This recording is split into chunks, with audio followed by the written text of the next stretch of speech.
Bonjour à tous, bienvenue pour une nouvelle vidéo sur Coffee Coding. Aujourd'hui, on va parler des stockages Blob Azure, donc système de stockage sécurisé, bien évidemment, qui va vous permettre en gros de pouvoir stocker dans vos applications tout ce qui va être documents, comme des PDF, des documents Word par exemple, mais aussi des images, des backups et tous les fichiers que vous avez besoin de stocker lors de vos développements.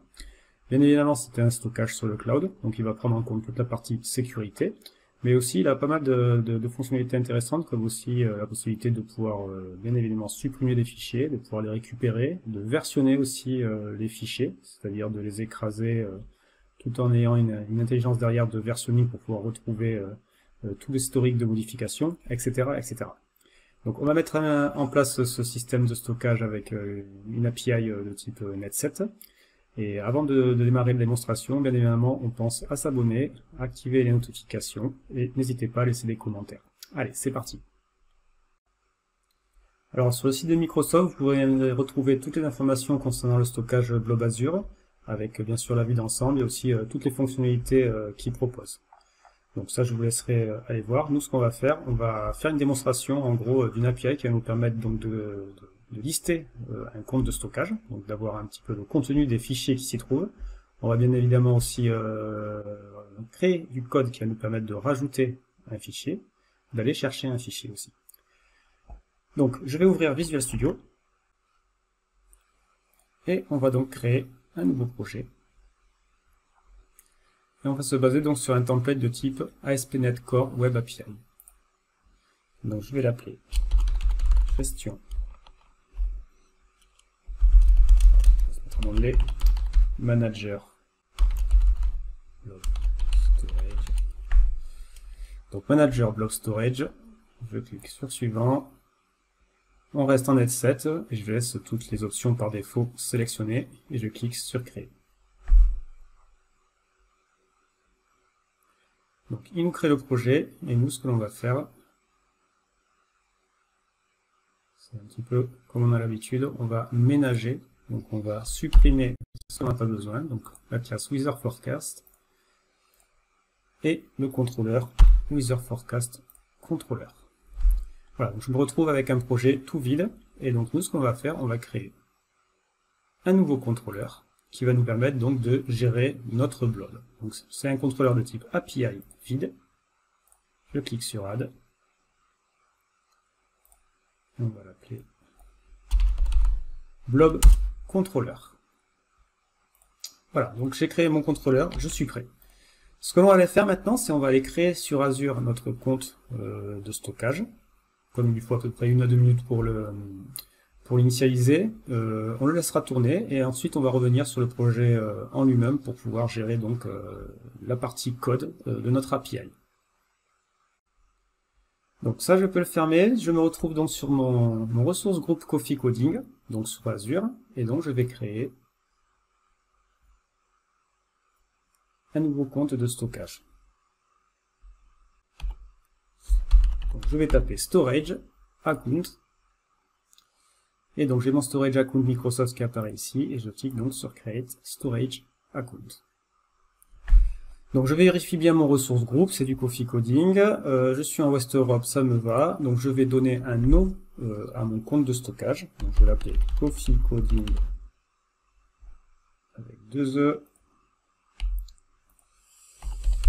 storage, et donc je vais balayer toutes les options en les laissant par défaut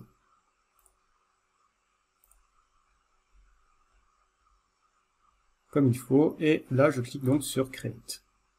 Donc voilà, donc là il va me créer mon compte de stockage, bon c'est assez rapide, pendant ce temps-là on va retourner sous notre Visual Studio, et on va commencer donc à créer nos méthodes au niveau de notre contrôleur. Donc pour utiliser un compte de stockage avec Visual Studio, on a une API qui existe, qui va nous faire un petit peu, qui va nous permettre d'aller beaucoup plus vite sur la partie développement. Donc je vais aller rajouter directement cette API. Donc je vais l'appeler, je vais taper dans le filtre storage. Voilà, et donc je me retrouve avec l'API azure.storage.blob, 127 millions de téléchargements, donc quelque chose de très utilisé, et je vais l'installer. Donc c'est elle qui va nous permettre d'initialiser un petit peu toute notre gestion de compte de stockage de type Azure. Donc voilà.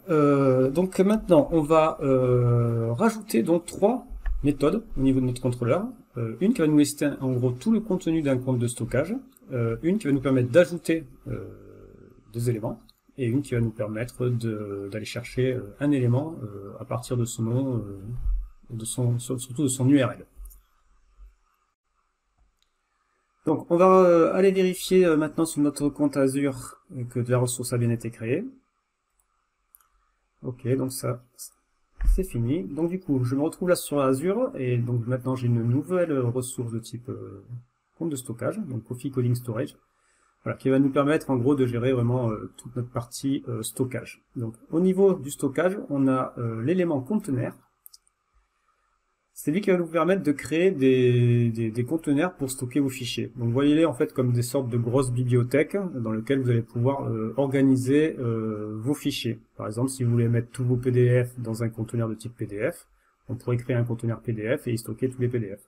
On pourrait aussi créer des conteneurs de type images, de type documents, et mettre donc toutes les images dans les images bien sûr, et tous les documents PDF, Word, TXT dans le conteneur documents. Donc vous voyez en fait ça comme vraiment des grosses bibliothèques pour votre organisation. Donc moi je vais créer un nouveau conteneur, je vais l'appeler myfile. Je le mets en privé, c'est-à-dire sécurité bien sûr, donc il n'y a que les gens qui auront l'appliqué et la bonne URI qui pourront s'y connecter. Et donc, en gros, myfile, ça va être un conteneur qui va permettre de stocker tous mes fichiers. Voilà, je m'embête pas, je mets tout au même endroit, et voilà. Donc du coup, si je clique sur myfile, vous voyez, actuellement, j'ai l'interface qui me permet déjà de pouvoir rajouter moi-même des fichiers, de changer les niveaux d'accès, et de voir un petit peu comment ça se passe. Bon, ben nous, on ne veut pas le faire via Azure, on veut le faire via notre API, donc on va rien toucher ici. Donc je reviens en arrière. Au niveau de la sécurité, du coup, comme ce conteneur est sécurisé, je vais récupérer l'accès à mon conteneur via l'élément Access Key. Donc si je clique sur Access Key, je me retrouve avec deux types de clés. Et j'ai une notion de connexion string qui va me permettre en gros de pouvoir me connecter à ce compte de stockage. Donc si je fais show, vous allez voir, vous avez un endpoint avec l'URL. Je sais pas si ça va. On voit pas plus, donc je vais le copier et on va aller le rajouter justement dans Visual Studio pour pouvoir accéder à ce conteneur. Donc dans Visual Studio, au niveau de mon app setting, je vais donc rajouter un nouvel élément qui va contenir donc cette fameuse API. Donc on va rajouter l'élément connexion string. Et donc je vais créer une connexion de type blob connexion avec un C majuscule. Et je vais donc coller mon appliqué que je pensais avoir mis dans le presse-papier, mais c'est loupé. Je retourne donc sur mon compte Azure. Je clique sur copie.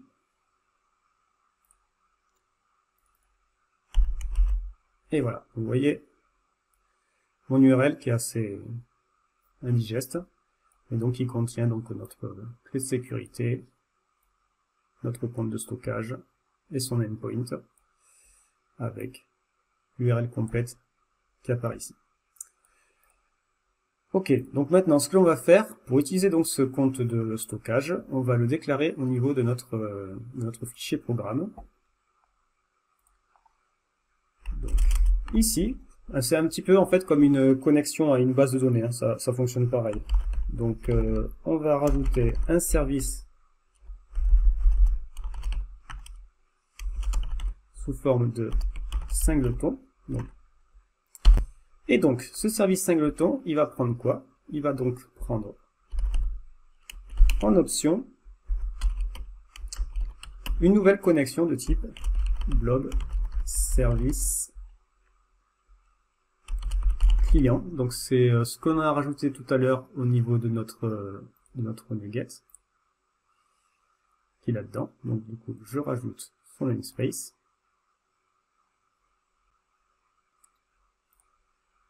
Le using est ici. Et donc, ce blob service client, il prend en entrée une connexion string. La connexion string, c'est ce que l'on avait mis directement dans notre app setting JSON. Donc du coup, je vais aller le chercher avec mon fichier de configuration. Donc builder.configuration .get connexion string qui prend en paramètre le nom de ce que j'ai mis dans l'app setting, à savoir ma connexion ici. Voilà, donc je vous l'indente pour que ça soit plus visible. Mon builder.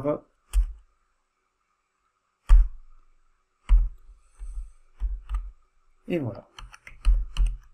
Hop, donc là, j'ai rajouté la configuration de mon compte de stockage à mon API.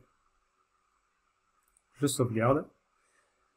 Donc maintenant, au niveau de mon contrôleur, ce qu'on va faire, on va commencer par créer une méthode qui va nous lister en gros tout le contenu de son compte de stockage, qui est vide pour l'instant, mais en tout cas, c'est le point d'entrée de notre premier contrôleur.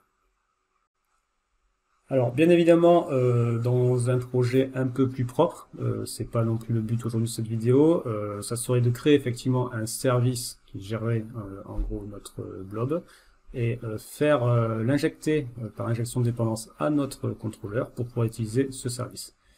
Le but, moi, c'est vraiment de ne pas vous noyer dans toute cette partie-là et vraiment de mettre en place la partie gestion du conteneur. Donc, je vais utiliser le conteneur directement dans le contrôleur. Je le rappelle, c'est pas une bonne façon de faire, mais ça nous permet d'aller un petit peu plus vite. Donc, comment on va utiliser notre API au niveau du blob contrôleur? On va d'abord, dans le constructeur, injecter notre API pour pouvoir l'utiliser. Donc, ce qu'on va faire, on va rajouter un constructeur à notre contrôleur qui va nous permettre donc de faire cette injection. Donc, ce que l'on va avoir besoin pour utiliser donc, notre contrôleur, ça va être donc le blob service client. Alors, je vais rajouter blob sans le L, je vais rajouter le namespace.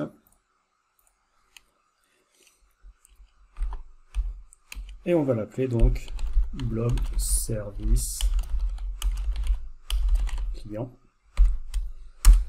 Et ce service client, en gros, c'est notre brique côté Azure qui va contenir en gros tous les conteneurs. Vous vous rappelez, les conteneurs, c'est ce que je vous disais, on pourrait avoir un conteneur pour des images, un conteneur pour des documents, un conteneur pour des backups, etc., etc. Donc nous, on va de suite rajouter aussi un élément qui va être le conteneur que l'on vise, à savoir le conteneur, je l'avais appelé myFile. Donc je rajoute un objet de type blob conteneur client, que j'appelle donc blob conteneur client. Et donc dans notre constructeur, on va injecter notre service Azure. Je duplique tout ça.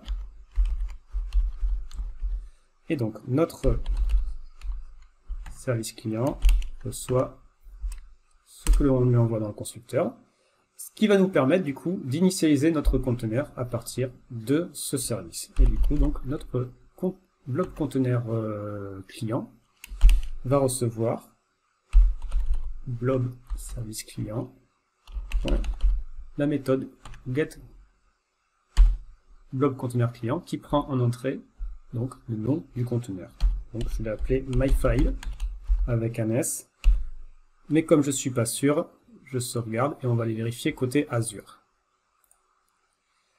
Donc je reviens au niveau de mes conteneurs et donc j'ai bien effectivement myFile ici. Donc on est bon. Voilà, donc là on a initialisé notre constructeur. Donc maintenant on va pouvoir donc créer notre premier endpoint get qui va donc aller lister le contenu de ce conteneur. Donc je vais créer un nouvel attribut, ça va être donc un HTTP get. Et donc je vais créer une nouvelle tâche asynchrone qui va me renvoyer un iActionResult et qu'on aura appelé get tout simplement. Donc cette tâche va nous renvoyer une liste de noms de fichiers qui se trouvent donc dans notre conteneur. Donc ce qu'on va faire, on va initialiser, qui dit nom de fichier dit des strings, donc on va initialiser une nouvelle liste de strings qui va nous permettre en gros de parcourir tout le conteneur, de stocker les résultats dedans et de les afficher donc à l'utilisateur. Donc comme on est en tâche asynchrone, on va utiliser le mot-clé await et on va donc faire une énumération de notre conteneur. Donc pour cela, on va utiliser notre bloc conteneur que l'on va énumérer. Et donc derrière ce conteneur, vous voyez qu'on a pas mal de méthodes, des moyens de supprimer, de chercher, de lister, etc., etc. Donc nous, ce que l'on va faire, c'est qu'on va utiliser un élément get blobs avec un s. Attention, il y a un blob sans s, il y a un blobs avec un s, qui donc lui va en gros nous renvoyer tout le contenu, tous les fichiers qui se trouvent dans ce conteneur. Voilà, et donc là, en gros, dans l'item, je me retrouve avec un élément dans le conteneur qui contient pas mal d'attributs, c'est-à-dire son nom, son URI, la date de modification, le versionning, etc., etc. Donc nous, ce qu'on va faire, donc on va stocker son nom dans le résultat. Donc result.add, je rajoute à résultat mon item. Donc vous voyez, la test version, etc. Vous avez pas mal de choses, les métadatas et tout. Nous, on va rajouter uniquement le nom. Donc là, on a fait, toute la partie énumération, et donc il ne nous reste plus qu'à retourner directement le résultat. Voilà, il me le propose. Voilà, donc je sauvegarde, et on va exécuter donc cet élément-là, pour déjà vérifier que l'on accède bien à notre conteneur en termes de sécurité, et que du coup, la partie get nous renvoie donc une liste normalement à vide. Donc j'exécute le code.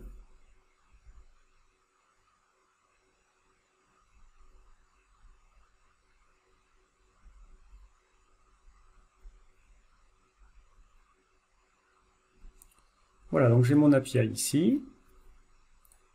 Je vais cliquer sur exécute. Et donc j'ai bien un tableau vide. Pas de problème de connexion, donc du coup tout est bien passé. Donc ce qu'on va faire, on va rajouter un élément dans le conteneur et on va réappeler cette méthode pour voir si on a bien le fichier qui apparaît.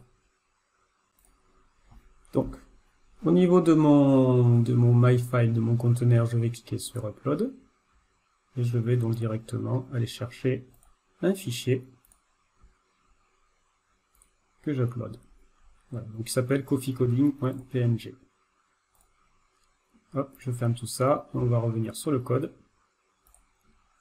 Et donc là, je réexécute, et vous voyez, j'ai bien mon coffeecoding.png qui apparaît. Donc, on est capable de lister des éléments dans notre fichier.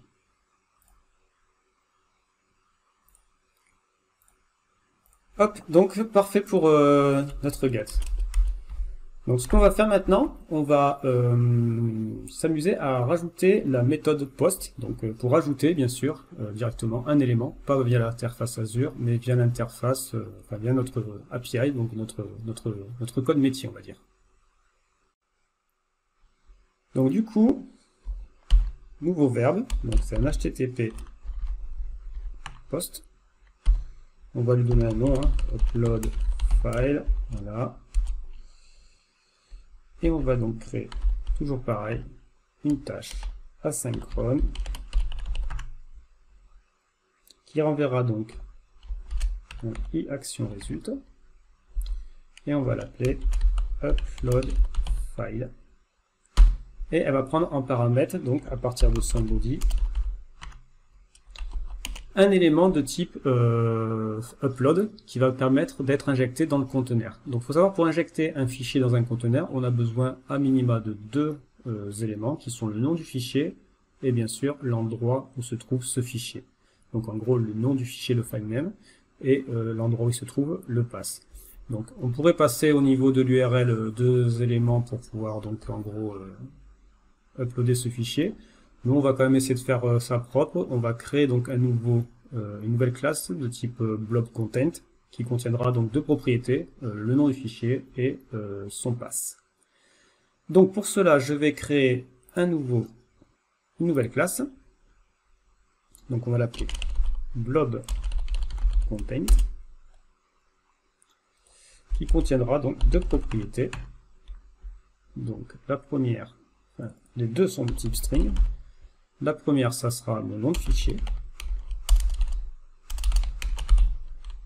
Et la deuxième, son pass. Donc file name et file pass. Voilà, c'est ce blob content que l'on va passer dans le paramètre de notre upload. Voilà. Voilà, à partir de là, on a tout ce qu'il faut maintenant pour l'API, toujours, pouvoir uploader notre fichier. Donc pour cela, on va créer un élément client. Donc ça va être en gros notre conteneur que l'on a injecté. Donc celui-là. Attention, j'ai fait justement le faire avoir, c'est pas le service, c'est le conteneur sur lequel on travaille. Donc notre répertoire, notre armoire MyFile.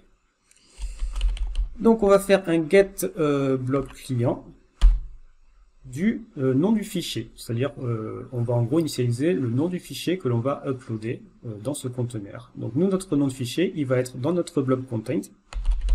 Donc content, ouais, ça va être le file name. Voilà. Et une nouvelle variable result qui va être le résultat, donc en gros, de notre upload. Donc là, par contre, on se base donc sur notre client, celui qu'on vient de créer. Et donc, il va avoir pas mal de méthodes aussi, lui. D'effacement, de download, etc. Et nous, ce qui va nous intéresser, c'est le upload A5, qui va permettre donc en gros de télécharger un fichier, le contenu d'un fichier. Et donc, nous, notre contenu, il est content.filename. Voilà, et ce que l'on peut faire du coup, c'est renvoyer l'URI, donc l'URL du contenu une fois téléchargé. D'ailleurs, on est en asynchrone, je n'oublie pas le mot-clé await. Et donc pour avoir l'URL de notre résultat, donc on va faire un return result, et ce que l'on va mettre, on va lui renvoyer, donc vous voyez, il y a pas mal d'éléments sur notre résultat. Nous, on va donc lui envoyer, pas le résultat, pardon, le nom du fichier, j'ai dit, parce qu'on s'en moque de savoir si ça s'est bien passé. Le résultat, c'est le résultat de notre upload. S'il l'a bien uploadé ou pas. Moi, c'est pas ça qui m'intéresse, c'est d'avoir l'URL de ce que j'ai téléchargé. Donc l'URL est au niveau de notre blob client, donc on va renvoyer le client, point, donc l'URL, c'est l'URI. Et sur l'URI, vous avez pas mal de choses, l'original, l'absolute path, etc., etc. Nous, on va mettre donc l'URI absolu, c'est-à-dire l'URL entière. Voilà. Donc, si en gros notre upload se passe bien, on aura donc une URL, comme je pourrais vous le montrer d'ailleurs sur ce qu'on a uploadé tout à l'heure à la main. Je vais vous le montrer. Donc, sur mon Coffee Coding là que j'ai téléchargé à la main, au niveau des propriétés ici, voilà, on a une URL qui contient donc en gros l'élément pour accéder à notre PNG. Donc c'est ça que nous on veut récupérer parce que c'est souvent avec ça qu'on va travailler pour après récupérer les éléments ou pas. Voilà, donc ça c'était pour le détail. Voilà, donc je vais réexécuter.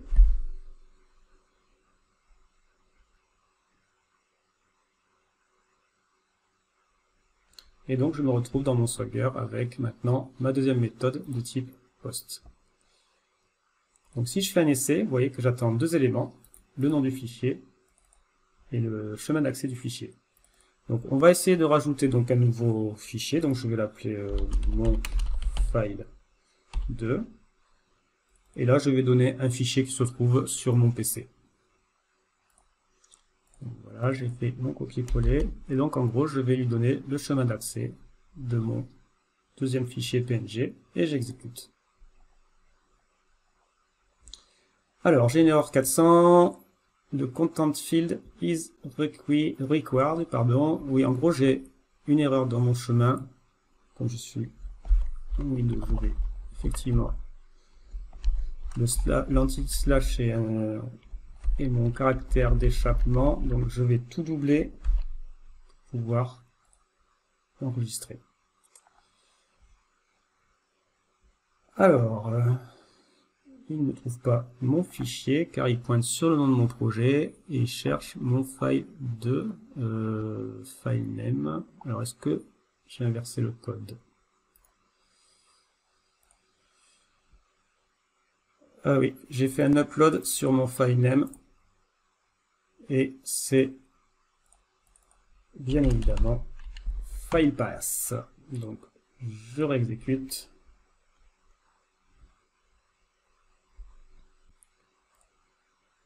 Et je recommence. Donc mon file pass avec les espaces que j'aurais dû copier-coller.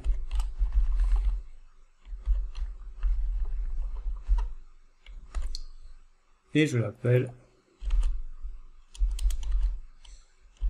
mon file 2 par exemple. Et je réexécute.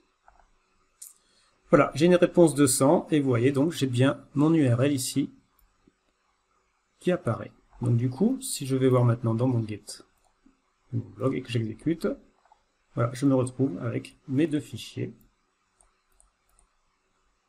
Celui que je viens de créer et celui qu'on avait créé à la main.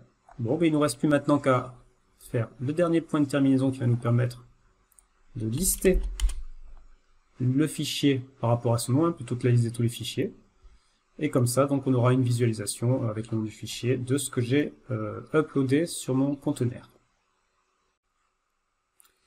Donc du coup, de nouveau un HTTP GET. On va lui mettre aussi un nom à lui, et donc on va l'appeler get file. Qui donc lui va nous renvoyer le contenu d'un fichier. Donc c'est toujours pareil, hein. C'est une public à 5 task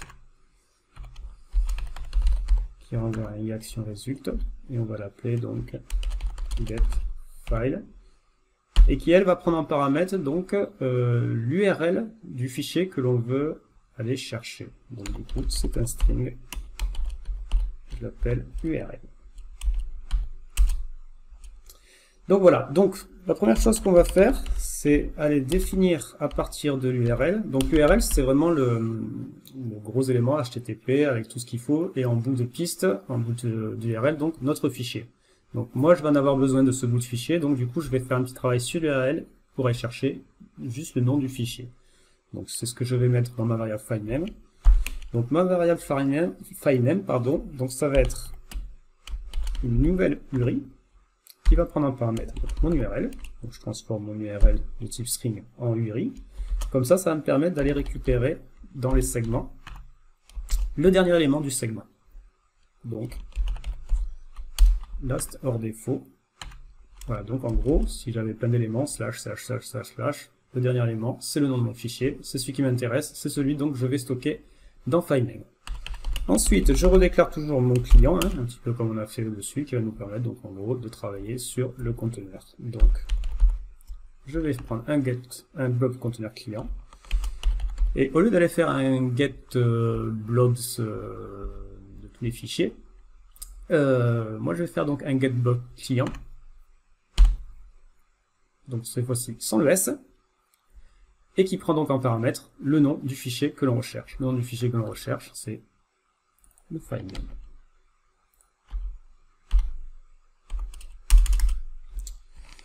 Donc voilà, à partir de là, on va faire un test. Si notre fichier existe, eh ben je le renvoie, sinon je renvoie rien, nul, enfin bon, on verra quand on y sera. Donc du coup, on est bien sûr en asynchrone, donc on n'oublie pas le mot-clé await. Donc je travaille sur notre client, et donc j'ai une méthode qui s'appelle exist. Voilà, est-ce que notre fichier existe? Donc notre fichier qui existe, c'est celui-là. Donc s'il existe, ben, je vais le renvoyer. Sinon, on peut déjà le tourner. On renverra nul. c'est-à-dire il n'y a pas de fichier. Voilà, donc s'il existe, eh bien, on a l'existence du fichier, mais on ne l'a pas encore récupéré, hein, parce que ici, ça nous renvoie l'élément que l'on a cherché, que l'on cherche, pardon. Donc avant d'aller le renvoyer, il faut le télécharger, un petit peu comme on l'a uploadé ici. Ici, on va le télécharger.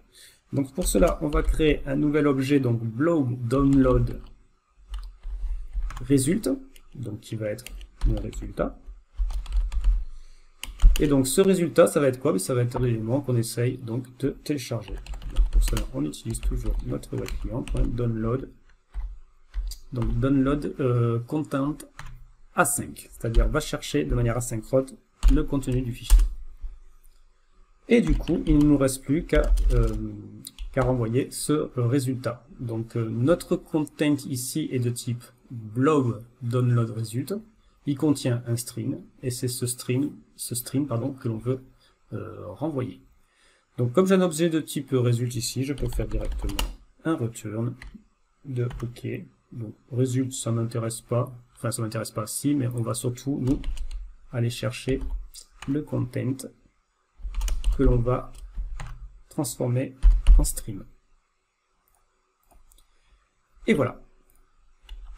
Donc du coup, je vais exécuter le projet.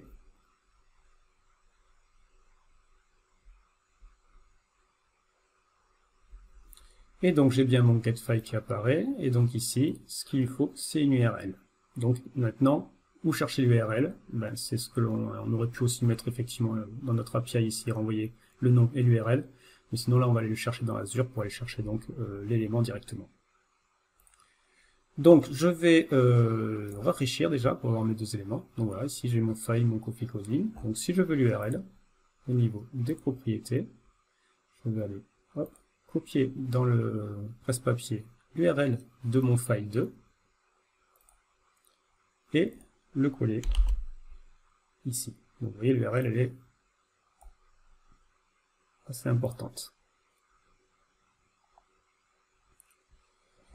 Alors, il me dit qu'il n'arrive pas. Alors, tout s'est bien passé. J'ai bien récupéré l'élément. Par contre, en termes de réponse, il n'arrive pas à savoir ce que c'est, puisque effectivement c'est une image. D'ailleurs, il a mis du temps. Et donc, en gros, il a récupéré ici mon image, qui est bien sûr de type PNG. Et voilà. Bon, effectivement, l'affichage ici, c'est pas génial. Mais en gros, on a uploadé le fichier. Donc voilà, donc du coup, on a réussi à mettre en place dans cette vidéo donc le compte de stockage sur Azure. On a mis en place aussi une API qui nous a permis un peu de lister, d'accéder bien sûr au compte de stockage Azure, de lister le contenu d'un conteneur, d'uploader et de downloader un fichier. Voilà, il y a bien évidemment plein d'autres possibilités avec les comptes de stockage, comme aussi le versionning qui est plutôt sympa, mais ça sera le but, ça sera surtout l'objet d'une autre vidéo, car ça nécessite un peu plus de complexité, et là en termes de temps on a déjà largement dépassé la vidéo que j'aurais voulu faire un peu plus courte. Voilà, j'espère que cela vous a plu. N'hésitez pas à laisser des commentaires, à vous demander si vous voulez que l'on voie certaines choses. Et moi, je vous dis à la prochaine. Bye bye.